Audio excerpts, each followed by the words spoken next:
Some people say that airplanes are afraid to fly over the Pacific Ocean. Well, they believe the ocean is a vast, empty void that pilots must avoid at all costs. This is a common myth, one that paints a picture of fear and danger. It suggests a rule of aviation: stay away from open water. The idea is simple, but it is not true. The truth is different and far more interesting. Many airplanes fly across the Pacific every single day. They are designed for it. Pilots are trained for it. To truly understand why airplanes fly the routes they do, we have to go back to basics. It starts with a simple, fundamental fact that we often take for granted in our day-to-day lives. The Earth is a sphere. It's a massive, round ball hurtling through space. Now, this might seem obvious, but the tools we use to visualize our world often trick our brains. When we look at a flat map, our world is distorted. Projections like the common Mercator map are incredibly useful for navigation, but they come at a cost. To make the globe flat, land masses, especially near the poles, get stretched and exaggerated. Continents are warped, and the true distances between places become deceptive. Because of this distortion, a straight line drawn on that flat map is almost never the shortest actual distance between 2 points. It's a geometric illusion. This is why pilots and flight planners don't rely on flat maps to chart a course. Their entire process is built around a three-dimensional understanding of our planet. They think in terms of spherical geometry, following the curve of the Earth. The shortest path between any 2 points on a sphere isn't a straight line, but an arc. This arc is part of what's known as a great circle. A great circle route is the most direct path across the globe's surface. Think of it as a slice that passes directly through the Earth's center. Here's a great way to visualize it. Imagine you have a globe and a piece of string. If you stretch that string tightly between New York and Beijing, you'll see it doesn't cut straight across the Pacific Ocean as you might expect from a flat map. Instead, the string naturally curves far to the north, passing over parts of Canada, Greenland, and the Arctic. When you project that same path onto a flat map, it looks bizarre, a long, out-of-the-way detour. But on our round Earth, it is unequivocally the most direct path. It's a shortcut across the top of the world. This is precisely why so many long-haul flights, especially between North America and Asia, appear to fly so far north. They are saving thousands of kilometers by hugging the curve of the planet. For any airline, the flight planning process always begins with this perfect mathematical line, the Great Circle Route. It represents the absolute minimum distance to travel. And in aviation, less distance directly translates to less fuel burned and less time in the air. This fundamental principle saves airlines millions of dollars and offers passengers the convenience of a shorter journey. But as we'll see, this perfect line is only the starting point. Imagine vast, invisible rivers of air constantly circling our planet high in the atmosphere. These aren't just gentle breezes, they are powerful, high-speed currents known as jet streams. They form where massive bodies of cold polar air meet warmer tropical air, creating a sharp temperature and pressure difference that drives these incredible winds. Found at altitudes of 30,000 to 40,000 feet, right where commercial airliners cruise, these jet streams are like express lanes in the sky. They are relatively narrow bands of extremely strong wind, often blowing at speeds exceeding 200 miles per hour, and sometimes even faster in the winter months. For pilots and flight planners, these winds are a critical factor. Think of them like a moving walkway at an airport. Flying with the jet stream gives you a powerful boost, while flying against it is like trying to walk the wrong way. A strong tailwind dramatically increases the plane's ground speed. This means a shorter flight time and, crucially for airlines, significant fuel savings. A classic example is the eastbound flight from Tokyo to Los Angeles, which often rides the powerful Pacific jet stream, shaving hours off the journey. Conversely, a headwind pushes back against the aircraft, slowing its speed over the ground. This results in a longer flight and higher fuel consumption. That same flight, when traveling westbound from Los Angeles to Tokyo, will often take a different path, detouring farther north or south to avoid a direct confrontation with that same jet stream. This is precisely why flight times for the same route often differ by direction. So, how do airlines manage this? Flight planners use sophisticated weather models to predict the exact location and strength of the jet streams.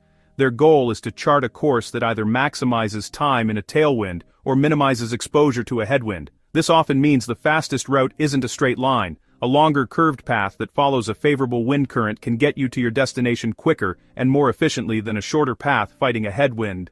It's a complex, three-dimensional puzzle, a daily strategic game played on a global chessboard of moving air, all to ensure the most efficient and safe flight possible.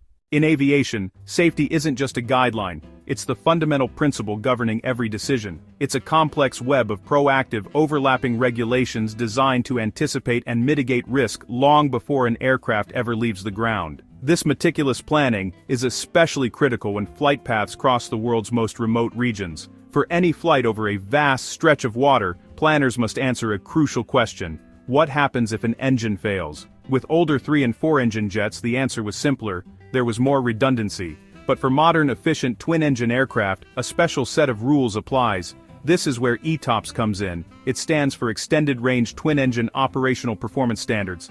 It's a certification that proves an airline and its aircraft can safely fly for an extended period on just one engine. The ETOPS rating is a time measured in minutes. It defines the maximum time a twin-engine plane can be from a suitable diversion airport, flying at single-engine speed. For example, an ETOPS 180 rating means the aircraft must always remain within 180 minutes of a safe landing spot.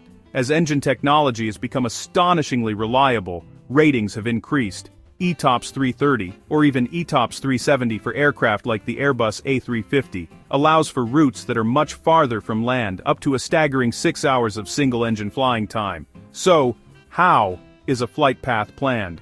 Before every journey, planners identify all available and suitable diversion airports along the proposed route.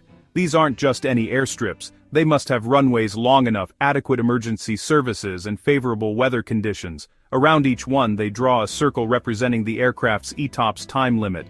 The final flight path must remain entirely within these overlapping circles of safety. This creates a tunnel of ETOPS-compliant airspace. Over the Pacific, this becomes a fascinating puzzle. The ocean is vast, with very few suitable diversion airports.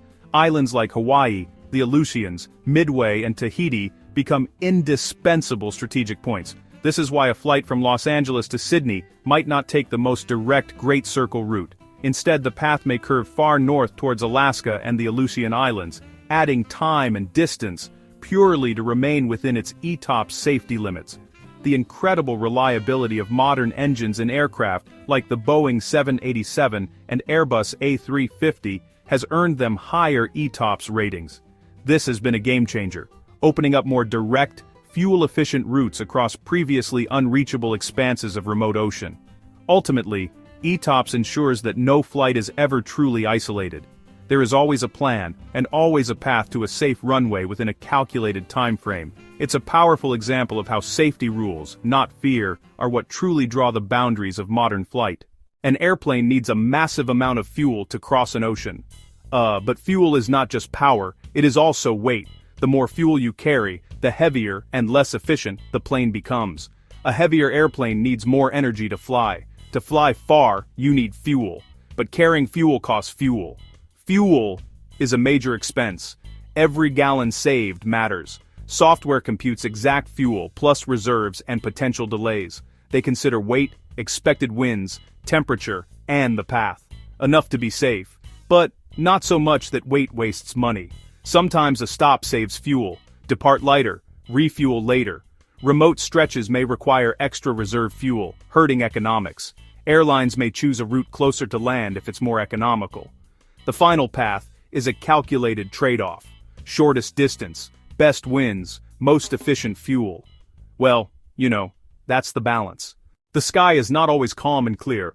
The Pacific breeds powerful storms, typhoons and hurricanes. No commercial jet would fly through one.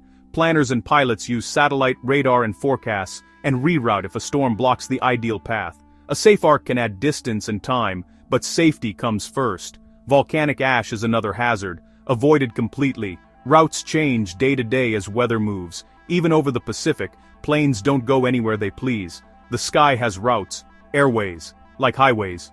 Over land, radar manages traffic. Over ocean, control is procedural. Pilots follow planned tracks and report positions via radio or data link. Large separations and different altitudes keep aircraft safe. You'll see many flights on the same curving corridors online. Where there are no cities or airways, traffic is sparse. Airplanes connect people. The patterns mirror trade and travel, not aimless wandering.